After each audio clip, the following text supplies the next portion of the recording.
ஹாய்ல வணக்கம் friends, welcome to பெட் silent channel. நம்ம சேனலில் வீடியோ போட்டு ரொம்ப நாள் ஆகுது. ஸோ இன்றைக்கி வீடியோ போடலான்னு சொல்லிட்டு பார்த்தீங்கன்னா வீடியோ போடலான்னு எடுத்துட்டேன். ஸோ இத்தனை நாளைக்கு வீடியோ போடுறதுக்கு சாரி. ஸோ இன்றைக்கான வீடியோவில் நம்ம எதை பற்றி பார்க்க போகிறோம்னு பார்த்தீங்கன்னா, நம்ம லவ் பேர்ட்ஸ், சரி எந்த விதமான பேர்டாக இருந்தாலும் சரி, ஓகேங்களா.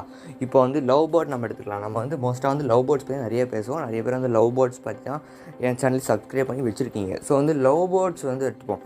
ஸோ லவ் பேர்ட்ஸ் இன்றைக்கான டாபிக் என்னென்னு பார்த்தீங்கன்னா, லவ் பேர்ட்ஸ் எக் வச்சக்கப்புறம், அதாவது பட்ஜீஸ் எக் வச்சக்கப்புறமா சிக்ஸ் எல்லாம் ஹேட்ச் பண்ணிடும். ஆனால் சிக்ஸ் எல்லாம் ஹேட்ச் பண்ணக்கப்புறம் பார்த்தீங்கன்னா, திடீர்னு ஒரு சமயத்தில் பார்த்தீங்கன்னா அந்த ஃபீமேல் பேர்டு பார்த்தீங்கன்னா, அதாவது தன்னுடைய ஓன் சிக்ஸே பார்த்தீங்கன்னா, அதாவது தன்னுடைய ஓன் குஞ்சுகளை பார்த்தீங்கன்னா அந்த ஃபீமேல் பேர்டே பார்த்தீங்கன்னா கொன்னுடும். ஸோ அதோட ரீசன்ஸ் என்ன, எதனால் இந்த மாதிரி பண்ணுதுன்னு தான் இன்றைக்கான வீடியோவில் பார்க்க போகிறோம்.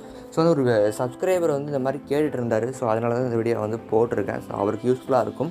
ஸோ நீங்களும் இந்த மாதிரி டவுட் இருந்தால் கீழே கமெண்ட் பண்ணுங்கள். நான் உங்களுக்கு எக்ஸ்பிளைன் பண்ணுறேன். அப்படி எக்ஸ்பிளைன் பண்ண முடியலன்னா நம்மளோட சேனலோட அப்கமிங் வீடியோஸில் எக்ஸ்பிளைன் பண்ணுறேன். நம்ம சேனலை சப்ஸ்கிரைப் பண்ணி பெல் ஐக்கான் ஆல் ஆப்ஷன் எடுத்து வச்சுக்கோங்க. அப்போ தான் நான் போடக்கூடிய வீடியோ உங்கள் ஃபோன் நோட்டிஃபிகேஷனாக வரும். இந்த வீடியோ பிடிச்சிருந்தால் லைக் பட்டன் அடிச்சுக்கோங்க. அப்படி பிடிக்கலனா டிஸ்லைக் பண்ணிக்கோங்க. டவுட் இருந்தால் கமெண்ட் பண்ணுங்கள். சரி, ஓகே ஃப்ரெண்ட்ஸ், டைம் வேஸ்ட் பண்ணாமல் இன்றைக்கி என்ன வீடியோவில் போகலாம்.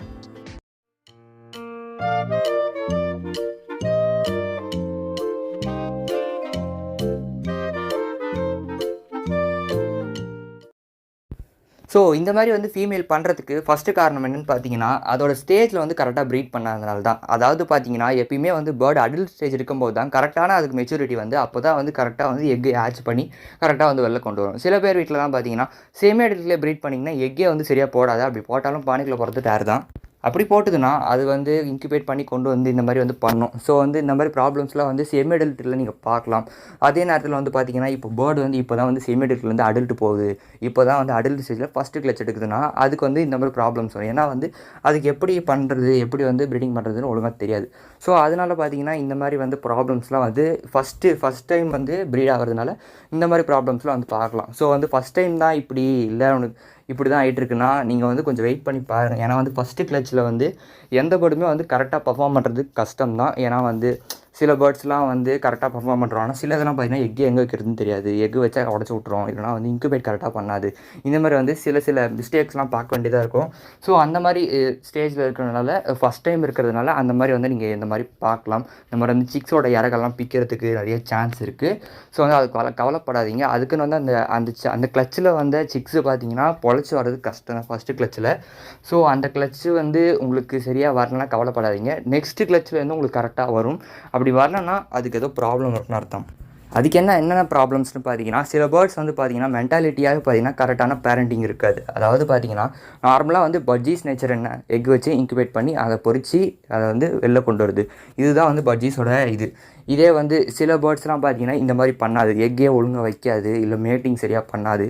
அப்படி பண்ணாலும் பார்த்தீங்கன்னா எக்கு கரெக்டாக வச்சு அந்த மாதிரிலாம் ப்ராப்ளம்ஸ் நீங்கள் பார்க்கலாம். அது அடல்ட்டாகவே இருக்கும், நல்ல அடல்ட்டாக இருக்கும். ஆனால் ப்ரீடிங்கில் இந்த மாதிரி ப்ராப்ளம்லாம் நீங்கள் அந்த ஃபீமேல் கிட்டேருந்து எதிர்பார்க்கலாம். இந்த மாதிரி பார்த்தீங்கன்னா அது ஒரு ஃபெயிலியரான பேர்டு. ஸோ அந்த மாதிரி பேர்ட்ஸ்லாம் நீங்கள் வச்சுக்கிட்டு இருந்தீங்க, ஸோ எனக்கு இந்த மாதிரி ப்ராப்ளம் எல்லா கிளச்லேயும் வருது, எக்கு வச்சாலும் அந்த சிக்கை இறக பிச்சுக்கிட்டே இருக்குன்னா அது ஜெனட்டிக்காக ஏதாவது ப்ராப்ளம் இருக்கும்னு அர்த்தம். ஸோ அந்த பேர்டை சேல்ஸ் பண்ணிடுறது ரொம்ப நல்லது. அதுக்கப்புறமா இன்னொரு ப்ராப்ளமும் இருக்கும். அதாவது ஃபீமேல் இப்போ இன்குபேஷனில் இருக்குது, எக்கெல்லாம் வச்சு ஹேட்ச் பண்ணிடுச்சு. இப்போ சிக்கு பானையில் இருக்குன்னு வச்சுக்கோங்க. மேல் பார்த்தீங்கன்னா அடுத்த கிளச்சு ஸ்டார்ட் பண்ணுறதுக்காக ஃபீமேலை எப்போ பார்த்தாலும் டிஸ்டர்ப் பண்ணிக்கிட்டே இருக்கும். ஸோ அந்த டிஸ்டர்பன்ஸ் தாங்காமல் டிப்ரெஷனில் ஃபீமேல் இந்த மாதிரி பண்ணுறதுக்கு நிறையா வாய்ப்பு இருக்குது. ஸோ இந்த மாதிரி பண்ணுறதுனால மேல் சும்மா ஃபீமேல் டிஸ்டர்ப் பண்ணுறதுனால அதுக்கு நெக்ஸ்ட்டு கிளச்சு போகவும் முடியாமல், அதே நேரத்தில் உள்ள சிக்கும் இருக்கிறதுனால அந்த மாதிரி டிப்ரெஷனில் அந்த சிக்கை கொல்லன்றதுக்காக அந்த சொந்த ஃபீமேலே பார்த்தீங்கன்னா அது அந்த சிக்ஸை கொல்றதுக்கு வாய்ப்பு இருக்குது. அதனால தான் ஃபெதர்ஸ் எல்லாம் ப்ளக் பண்ணி விட்டுருது அந்த சிக்ஸுக்கு. அதனால தான் பார்த்தீங்கன்னா இந்த மாதிரி நடக்குது. ஸோ மேல் ரொம்ப டிஸ்டர்பன்ஸ் கொடுக்கறதுனால தான் இந்த மாதிரி நடக்குது. இதே இன்னொரு ஆப்ஷன். ஸோ நீங்கள் மேலே மாற்றுறது பெட்டர்னு சொல்லுவேன். ஏன்னா அடிக்கடி மேல் மேட்டிங் கூப்பிட்டுட்டே இருந்ததுன்னா ஃபீமேல் டிப்ரெஷன் தாங்காமல் தான் இந்த மாதிரி பண்ணோம். ஸோ செக் பண்ணுங்கள், உங்கள் மேல் எப்போ பார்த்தாலும் பானைக்கிட்ட போய் டிஸ்டர்ப் பண்ணுதா, இல்லை சும்மா ஃபீமேல் ப்ரீடிங்காக கூப்பிட்டுனே இருக்குதுன்னா அந்த மேலே மாற்றுறது சரின்னு சொல்லுவேன். ஏன்னா கீப்பான் அது மேட்டிங்காக கூப்பிட்டுனே இருந்ததுன்னா ஃபீமேலுக்கு டிப்ரெஷன் தாங்க முடியாமல் சிக்கை சாவடிக்க கூட பார்க்கும்.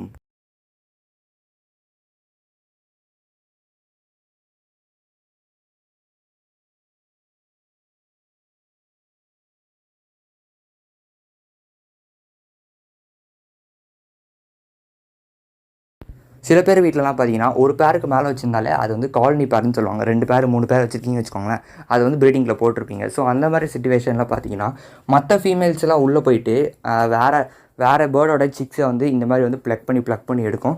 ஸோ வந்து உங்களோட பானைக்குள்ளே வந்து அதோட ஃபீமேல் தான் போகுதான்னு செக் பண்ணிக்கோங்க. ஏன்னா வந்து வேறு ஏதாவது ஃபீமேல் போயிட்டு ஏதோ ஒரு பானைக்குள்ளே போயிட்டு நுழைஞ்சிட்டு அதில் இருக்க சிக்கை கொல்றதுக்கும் நிறைய வாய்ப்பு இருக்குது. மோஸ்ட்லி வந்து இந்த மாதிரி தான் நடக்கும். காலனியில் பார்த்தீங்கன்னா இந்த மாதிரி ப்ராப்ளம்ஸ் வந்து நிறைய பேர் ஃபேஸ் பண்ணுவாங்க. ஏன்னு பார்த்தீங்கன்னா பாட் வந்து குறைஞ்சபட்சம் வந்து பேர்ட்ஸோட எண்ணிக்கையோட டபுளாக தான் வச்சுருக்கணும். இப்போ நீங்கள் ஒரு 2 பேர் வச்சுருக்கீங்கன்னா 4 பானை வைக்கணும், 3 பேர் வச்சுருக்கீங்கன்னா 6 பானை வைக்கணும்.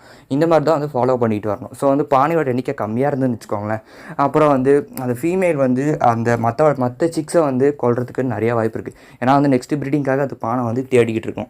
ஸோ வந்து பானையோட எண்ணிக்கையை அதிகப்படுத்திடுங்க. சரி, ஓகே ஃப்ரெண்ட்ஸ், எனக்கு தெரிஞ்ச அளவுக்கு நான் வந்து என்னென்ன ரீசன்ஸ்லாம் சொல்ல முடியுமோன்னு சொல்லிட்டேன். ஸோ வந்து ஃபீமேல் வந்து இந்த மாதிரி வந்து அதோட ஓன் சிக்ஸே வந்து கொல்லுதுன்னா இந்த ப்ராப்ளம்ஸாக தான் இருக்கும். சில பேர் வீட்டில் பார்த்தீங்கன்னா காலனியாக விட்டுருப்பீங்க. ஸோ வந்து காலனியாக விட்டவங்க வீட்டில் அதோட சிக்கு பானைக்குள்ளே தான் வந்து அந்த ஃபீமேல் வந்து போதான்னு பாருங்கள். சில நேரத்தில் பார்த்தீங்கன்னா மற்ற ஃபீமேல் வந்து மற்ற சிக்ஸோட பானைக்குள்ளே நுழைஞ்சு போய்ட்டு சாவடிக்க வாய்ப்பு இருக்குது. இதே செப்பரேட்டாக வச்சு உங்களுக்கு இந்த ப்ராப்ளம் இருக்குன்னா வந்து கண்டிப்பாக வந்து ஃபீமேலோ இல்லைனா வந்து மேலோ வந்து ரெண்டுத்தில் ஏதாவது ஒன்று மாற்றி தான் ஆகணும். இல்லைனா வந்து ப்ராப்ளம் கண்டினியூ ஆகிட்டு தான் இருக்கும்.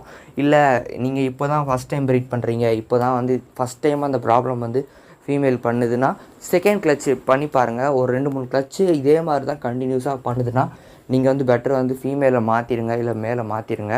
அப்போ தான் வந்து இந்த ப்ராப்ளம் வந்து உங்களுக்கு சரியாகும். சில பேர் வந்து கேட்கலாம், அதாவது வந்து இப்போது அந்த கிளச்சில் இருக்கக்கூடிய அந்த சிக்கு வந்து வேஸ்ட்டான்னு கேட்கலாம்.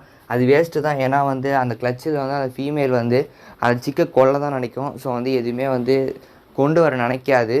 ஸோ அந்த மாதிரி கிளச்சில் வந்து சிக்ஸ்லாம் வந்து இறந்து போயிடும். கடைசியில் வந்து கொத்தியே ஃபீமேல் வந்து கொத்தியே வந்து அந்த சிக்கு வந்து இறந்துடும். ஸோ உங்களுக்கு முன்னாடி அது கொத்துது, உங்கள் முன்னாடியே வந்து அது கொல்ல பார்க்குதுன்னா முடிஞ்ச அளவுக்கு வந்து அந்த சிக்ஸை வந்து காப்பாற்ற பாருங்கள். எப்படின்னா வந்து அதை வந்து செப்பரேட் பண்ணிடுங்க. அந்த ஃபீமேல்கிட்டேருந்து அந்த பாட்லேருந்து செப்பரேட் பண்ணிடுங்க. அதை செப்பரேட் பண்ணக்கப்புறமா ஹேண்ட் ஃபீடிங் பண்ண தெரிஞ்சால் ஹேண்ட் ஃபீடிங் பண்ணுங்கள். ஹேண்ட் ஃபீடிங் பண்ணி அதை வந்து டேம் பண்ணி கொண்டு வரத்துக்கு பெட்டர் ஐடியான்னு சொல்லுவேன். ஏன்னா வந்து கஷ்டப்பட்டு வந்து ப்ரீடிங் பண்ணி அந்த பேர்ட்லேருந்து சிக்கு வந்து அந்த சிக்கு கடைசி நேரத்தில் வந்து வெளியில் வரும்போது இறந்து போகிறது நம்ம மனசுக்கும் கொஞ்சம் கஷ்டமாக தான் இருக்கும். ஸோ அந்த மாதிரி நேரத்தில் வந்து நீங்கள் வந்து சிக்கை எடுத்து ஹேண்ட் ஃபீடிங் பண்ணுறது பெட்டர்னு சொல்லுவேன். சில பேர்லாம் பார்த்தீங்கன்னா ஹேண்ட் ஃபீடிங் பண்ணால் பயப்படுவாங்க. அதாவது அது பார்க்கவே பயமாக இருக்குது, எனக்கு அது பண்ணுறதுக்கே ஹேண்ட் ஃபீடிங் பண்ணுறது ரொம்ப பயமாக இருக்குது. அந்த மாதிரி இருக்கவங்க தயவு செஞ்சு வந்து ஹேண்ட் ஃபீடிங் இறங்கிடாதீங்க. ஃபீமேலான கொல்லப்பட்டது அது வந்து நீங்கள் எடுத்து ஹேண்ட் ஃபீடிங் பண்ணுறேன்னு பேரில் கொன்னா மாதிரி ஆயிரும். ஸோ அது இன்னும் வந்து மனசு ரொம்ப கஷ்டமாயிடும். ஸோ ஹேண்ட் ஃபீடிங் பண்ண தெரிஞ்சால் எடுத்து பண்ணுங்கள். அப்படி பண்ண தெரியலனா விட்டுருங்க. அது வந்து ஃபீமேலு அது வந்து பார்த்துக்கும். அது ரெண்டுத்தில் வந்து எதாவது ஒன்று பார்த்துக்கும், ஓகேங்களா? இல்லைனா வந்து ஹேண்ட் ஃபீடிங் பண்ண தெரிஞ்சால் வந்து எடுத்து அதை காப்பாற்ற பாருங்கள். அப்படி பண்ண தெரியலனா தயவு செஞ்சு எதுவும் பண்ணாதீங்க. அப்படி பண்ண தெரியாமல் அதை எடுத்து பண்ணிவிட்டு அதுக்கப்புறம் உங்கள் கையால் அது இறந்துடுச்சுன்னா அது வந்து உங்களுக்கு இன்னும் கஷ்டமாயிரும். ஸோ வந்து இதுக்கப்புறம் இன்னும் எக்ஸ்பிளைன் பண்ண முடியாது. ஏன்னா வந்து இதுக்கப்புறம் எனக்கு தெரிஞ்ச எதுவும் கிடையாது. அதுவும் இல்லாமல் வீடியோ வந்து ரொம்ப லென்த்தாக போயிடுச்சு. ஸோ இந்த வீடியோ வந்து இதோட முடிச்சுக்கிறேன்.